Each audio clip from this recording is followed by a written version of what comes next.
Yes, ready. Madam, good afternoon. We are today here at National Convention on Revitalizing Rain-Fed Agriculture, which is basically the structured policy and public investment to address agrarian crisis. How do you find your role, especially in this conference, and what is the main idea or theme which you are working on? Can you please elaborate for our farmers so that and for the intellectual people, so that they can understand clearly what all you are discussing here, and what is the whole agenda or a whole brief discussion going on in the conference. So please tell Madam so that we can understand it in a very clear form. Thank you. So I'm Aruna Rangachar. I come from Bangalore, state of Karnataka, and my organization is India Foundation for Humanistic Development. So IFHD basically is the anchor for the state chapter for Karnataka of the Karnataka Network for Revitalizing Rain-Fed Agriculture. See the rain, you may have heard Dr. Dalwai yesterday in the opening inaugural ceremony. The rain-fed landscape for this country is a critical part of the agriculture scenario, where it is the protein contributor, the major protein contributor to the Indian diet. So small and marginal farmers in the rain-fed districts of India contribute about, and they kind of are more than 60% of the type of agriculture that is happening in the country, and they contribute majorly in terms of livestock, in terms of protein, in terms of cereals, a lot of dryland areas which are suffering from drought, inconsistent years. So these are all of issues that are very important and very critical. So that's why this network, Revitalizing Rain-Fed Agriculture Network, is a platform and a network that brings together about over 500 grassroots partners, academicians, intellectuals, government, professionals, development sector. All of them it brings together on one platform. And this one platform basically is trying to address the challenges and the issues of rain-fed agriculture as against mainstream agriculture. That how can the perspective of policy making change, how can the investments that are made in terms of public investments can change, which can become easier and friendlier and more accessible by farmers. Because if you look at it, the irrigation policy, many of the mainstream government policies are designed in a manner not out of any intention or misintention, but designed in a manner to support the green revolution practices, and that is relating to agriculture, irrigation systems. It is relating to hybrid seeds. It is relating to use of fertilizers and pesticides. So it's external input driven.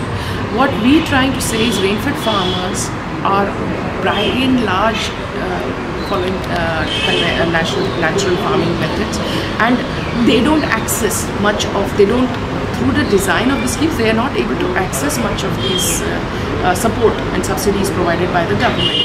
So, when the major part of the population of farmers is not able to access these, then there must be a relook and a rethink and a fresh approach as to how can these schemes and how can the government budgetary allocations be more efficient in design so that they deliver where it's most needed, that is to the small and marginal farmers who are rain-fed dependent. Also with climate change, global warming, all of these issues are becoming more and more critical.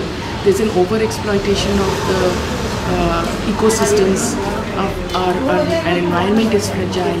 All of these issues have to be addressed through various components and themes that the Revitalizing Rain-Fed Agriculture Network does, in terms of themes like soil, looking at what are the various practices on the ground that support soil health,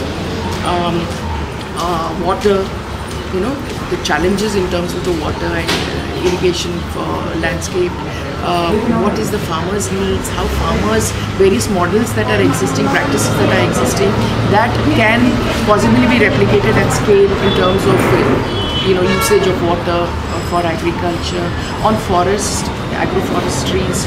So various themes are there. You may have gone through the various themes. So one of the themes that IFHD has anchored for this, we anchored the theme on future forward markets and institutions in the rain-fed context. So this naturally brought us to FPOs, farmer producer organizations, and in our theme we had on our various panelists and farmers, we had a farmers round table where farmers who are members of FPOs or board members of FPOs talked about what was the situation pre-formation of the FPO, what was the situation post-formation of the FPO, how things have changed for them, how much of it has been good, how much of it has been bad, what other kind of policy learnings we can take by talking to farmers, and how does an FPO as a structure, as a market, as a community institution engage with mainstream markets? What is needed to help them become stronger, become a potentially very viable vehicle for small farmers to collectivize, to aggregate their input requirement, to aggregate their output requirement, to go to do value addition at cluster level. So these were all the kind of challenges and potential that was discussed in this 2 to 6 session yesterday, and a lot of ideas came up. Okay. A lot of suggestions have come up, and these suggestions we are going to be presenting to at the plenary now. Two or three key takeaways from each policy takeaways for each aspect of the challenges relating to what is the kind of ecosystem support that needs to be provided through public investment, through policy changes that would empower small farmers in terms of better incomes, better access to markets, better access to credits. So that is what our yesterday's session was all about. What is the crop which you are basically working on? If any particular crop you are working on? As IFHD, one of the core programs we run is called PROSIF, and this works pan-India. PROSIF basically stands for Producer Entrepreneurship Catalyst and Incubation Facility. So we are a doorstep rural business incubator, and wherever there are FPOs who have been formed and newly registered nascent, we kind of help them to develop their business plans, help them to access markets, help them to. So we provide a very limited kind of support so that they can build their own confidence and their own business skills to be able to run the FPO like a business. So that is what we do, and we have worked pan-India in 18 states. We have worked with 78 FPOs across the country. It's not one or two crops, especially in the rain-fed context. Farmers do multiple things. So FPOs, which are farmer institutions, also should be geared up to do multiple things.